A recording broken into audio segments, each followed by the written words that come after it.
Eh bien salut à toi ami motard de futur motard, j'espère que tu vas bien et que tu as passé un bon début d'année 2021.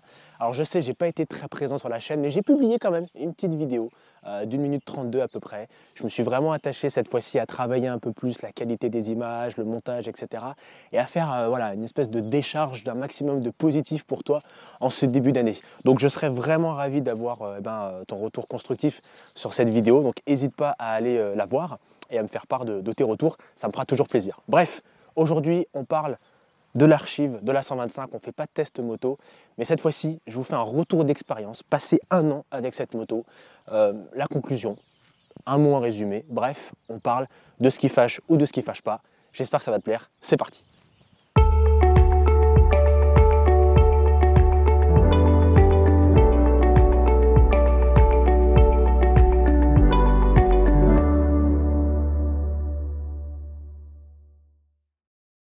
Alors comment résumer cette année avec cette moto? Un seul mot, génial. Je me suis vraiment régalé. En fait, cette moto, ça a été vraiment la confirmation de ce que j'avais dit dans une autre de mes vidéos, quant à savoir pourquoi est-ce que j'avais acheté une 125.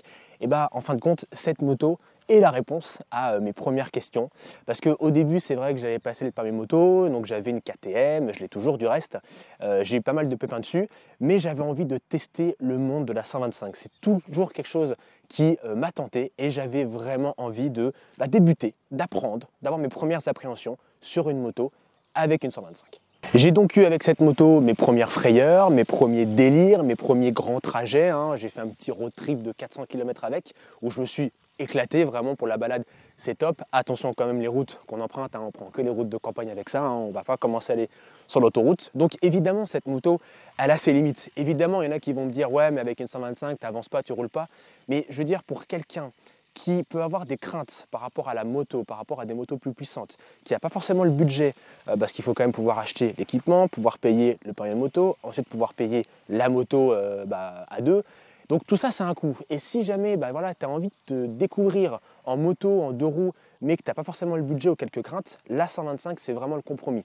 Bon, je passe les 50 cm3, ça c'est vraiment pour les 15, 16, 17 ans qui apprennent à découvrir la moto. Mais franchement, si tu as l'envie de découvrir la moto sans trop mettre de budget et sans te faire trop de frayeur, même si tu peux quand même t'en faire avec, franchement je te recommande la 125. Pas forcément celle-ci en particulier bien sûr, mais le monde de la 125, il est top.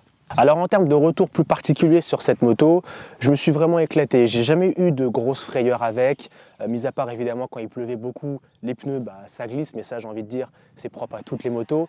Mais mis à part ça, j'ai pas eu de gros pépins. J'ai pas eu de mauvaise surprise, j'ai pas eu un problème de visserie, j'ai pas eu des gros problèmes de rouille, j'ai pas eu des problèmes d'électrique, j'ai pas eu des problèmes de démarrage. Il y a même eu des fois la moto n'a pas tourné pendant 3 semaines, 1 mois, elle a redémarré au quart de tour. Donc sincèrement, j'ai pas eu de surprise désagréable ou vraiment de grosses galères à me dire punaise ça fait que 3 mois que j'ai la moto ou 6 mois ou 1 an, j'ai que des galères dessus. Par contre, un point évidemment qui est primordial et qu'il faut que je précise dans cette vidéo, c'est que cette moto, elle a toujours été conservée au sec. Elle n'a jamais été dehors contre vents et marées, neige, pluie, vent, tout ça. Elle a toujours été en intérieur et du coup forcément, si tu as une moto qui dort à l'extérieur et qui n'est même pas bâchée, le résultat de ta moto au bout d'1 an, ce ne sera pas le même que la mienne, ça c'est clair et net. Donc bref, pourquoi est-ce que je me sépare de cette moto? Je pense qu'en fait au bout d'1 an, je suis arrivé à mes limites avec cette moto. J'ai fait des longues routes, j'ai fait des petits trajets, je me suis vraiment éclaté avec, mais évidemment, qui c'est qui arrive? C'est la 50 cm3. Vas-y, viens! Faut toujours qu'il soit là, lui.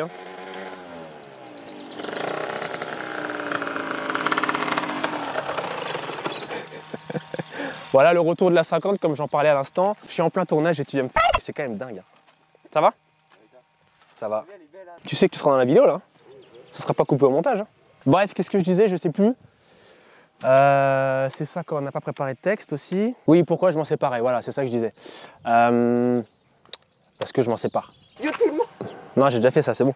Bref, donc pourquoi est-ce que je me sépare de cette moto? Je pense qu'en fait, j'ai atteint un petit peu les limites. Je me suis éclaté avec, j'ai fait mes premiers grands trajets avec cette moto, j'ai fait des petits trajets, j'ai fait de la ville, j'ai fait de la campagne.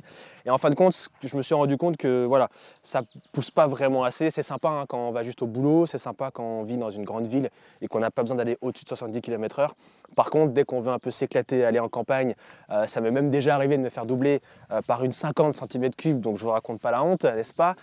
Forcément, on se dit c'est quand même mieux de rouler en KTM. Bref, non, voilà un petit peu l'histoire de cette moto et ça a été très bien pour apprendre, pour me faire mes marques avec, pardon, comme quelqu'un en fait qui roulerait en 50 avant et qui apprend à rouler, qui après passe sur une moto tout de suite à 2. Bah, moi ça a été un petit peu voilà, ma 50 cm3 entre guillemets, mais évidemment au bout d'un moment on a envie de passer à autre chose. Donc le look Scrambler Archive il est top. Après, pourquoi pas reprendre le même style de moto plus grosse, ça peut être un projet qui va venir par la suite. Mais voilà un petit peu la raison principale, c'est pas par déception que je me sépare de cette moto, c'est plus pour avancer sur d'autres projets, sur d'autres types de bécanes. Bon allez, je vous prends avec moi parce que la moto c'est bien, mais on va aller voir ça de plus près. Allez, c'est parti. Globalement, voilà, la moto, j'ai pas eu de grosses galères dessus. On va parler un petit peu de chaque partie. Donc au niveau de la partie moteur, jamais eu de crainte ou de grosses problématiques avec. Évidemment, première vidange faite au bout de 1000 km. Pas de mauvaise surprise, très facile à faire. Hein. Bouchon, enfin une vis en dessous, le bouchon qui est juste là, le démarrage au kick qui marche également très bien, qui fait un petit style vintage à l'ancienne. Partie moteur, sincèrement, j'ai jamais eu de problème. Pas d'ampoule défectueuse, pas de galère, pas de problème de démarrage. Comme je le disais, pendant 2-3 semaines, j'ai pas roulé avec et j'ai eu aucun souci dessus à ce qu'elle démarre au quart de tour. Donc, partie moteur, impeccable. Maintenant, partie cycle, pareil, pas de mauvaise surprise. Alors évidemment, hein, quelques petites présences de rouille hein, ici, mais rien d'alarmant entre guillemets. Au niveau des visseries, pareil, j'ai pas eu de mauvaise surprise. Hein, voilà, pareil, un peu de rouille. Les disques impeccables. Donc franchement, j'ai pas eu de grosses galères, que ce soit à l'arrière ou à l'avant. Les fourches, j'ai pas eu de problématiques, j'ai pas eu de truc qui est parti, j'ai pas eu de caoutchouc qui s'est barré. Franchement, pareil, les vis des fours. Donc franchement, on est sur de la construction, ok, made in China, mais qui tient quand même dans le temps. Personnellement, j'ai pas eu de mauvaise surprise. Je le répète, elle a été conservée au sec, bien sûr.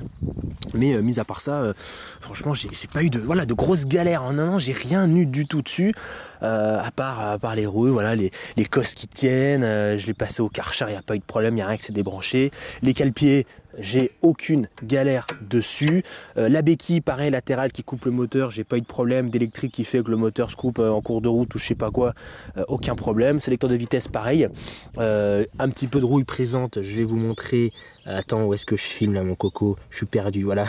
Quelques rouilles un petit peu ici, mais rien non plus d'alarmant. Ça, c'est évidemment l'humidité. Un point par contre que je noterais, c'est la chaîne, je trouve, qui se détend, qui s'est détendue assez rapidement. Vous voyez là, il faudrait que je la retende encore. Je la trouve un petit peu lâche par rapport à d'autres motos. Donc ça, mais bon, ça je veux dire, ça c'est facilement et ça s'apprend. Donc là-dessus, pas de crainte. Alors pareil au niveau de la couleur mate de la moto, je dirais que évidemment ça prend quelques petites gouttes d'eau qui restent présentes si on nettoie pas, mais mis à part ça, franchement, la couleur elle reste belle, il n'y a pas de traces dégueulasses qui s'installent dessus. Quand la moto est propre, et elle est propre, que ce soit de ce côté ou de l'autre, hein, je vous montre. Voilà, j'ai mon petit sticker, évidemment, j'ai commencé à l'enlever l'autre fois, il n'y a pas de traces dégueulasses qui se met en dessous, donc franchement, impeccable. Pareil au niveau du pot, bon, quelques petits accrochages, mais bon, ça arrive, mais mis à part ça qui est vraiment de ma faute, la couleur mate, le pot, vous voyez, attends, vous voyez pas là, il y a trop d'ombre. Le pot au niveau de la couleur, ça n'a pas bougé, superbe. Il n'y a pas eu il y a pas de traces d'érosion, il n'y a pas de rouille dessus, vraiment dégueulasse. Donc là-dessus, impeccable. Amortisseur, rien à redire, franchement, ils ont fait le boulot. J'ai pas une mauvaise surprise. Pourtant, j'en ai pris des bosses et des dodanes avec celle-là, mais non, franchement, rien du tout. Et ensuite, au niveau de la qualité surtout du cuir, alors évidemment, hein, elle a dormi en intérieur, hein, elle s'est pris quelques pluies évidemment, mais je suis vraiment surpris de la qualité du cuir qui tient. Elle a pris de la flotte évidemment, il y a des fois où j'ai pas pu forcément nettoyer tout de suite l'eau qui était dessus.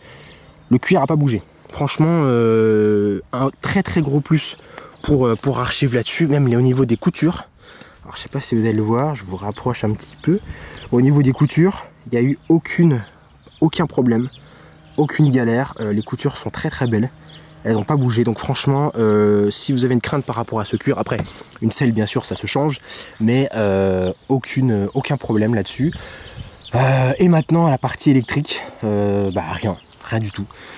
J'ai pas une mauvaise surprise, pas de truc qui s'est enlevé, pas de cosse, pas de clignotant qui s'est dévissé, pas de rien du tout, rien de rien. Alors là pareil, un petit peu de rouille au niveau des vis des clignotants. Bon après ça, mon copain, tu le changes quand tu veux. Donc voilà, globalement un très bon retour et ressenti de cette moto. Au bout d'un an, évidemment, conservé au sec, hein, si vous pouvez. Si vous avez aussi des retours sur l'état de vos motos après un an ou deux, qu'elles aient été stockées en intérieur ou en extérieur, et évidemment, je suis preneur. Donc en conclusion, pour moi, cette moto, ça a été une super moto pour apprendre à rouler sur un deux roues, les premières frayeurs, comme je le disais, les premiers délires, les premières sorties, les premières découvertes, les premiers entretiens. Donc c'est une moto idéale qui m'a quasiment rien coûté en termes de frais, ni à l'achat, ni en entretien. Donc sincèrement, ceux qui veulent découvrir, pas forcément celle-ci bien sûr, il y a plein de 125, j'ai pu en tester quelques-unes comme vous l'avez vu sur ma chaîne, mais au-delà de cela, c'est le monde de la 125 est superbe, même pour ceux qui sont plus âgés, qui ont envie de rouler pépère et de se promener sans forcément rechercher la vitesse, mais plus la promenade. Ce sont des super motos, évidemment toujours à vérifier l'origine, la construction, bref, mais tout ça, j'en ai déjà parlé dans mes autres vidéos. Mais voilà, en fin de compte, c'est avec un petit peu regret, évidemment, que je me sépare de cette moto, mais il faut avancer, il y a d'autres choses. On reprendra sûrement une moto avec le même style, avec juste un moteur plus puissant. Je sais que ce modèle existe en 250, pourquoi pas, j'en sais rien. 250 c'est pas mal, c'est déjà un peu plus puissant, c'est déjà un peu mieux. Mais voilà, au-delà de cela, je suis très heureux d'avoir pu vous partager mes quelques expériences avec cette moto.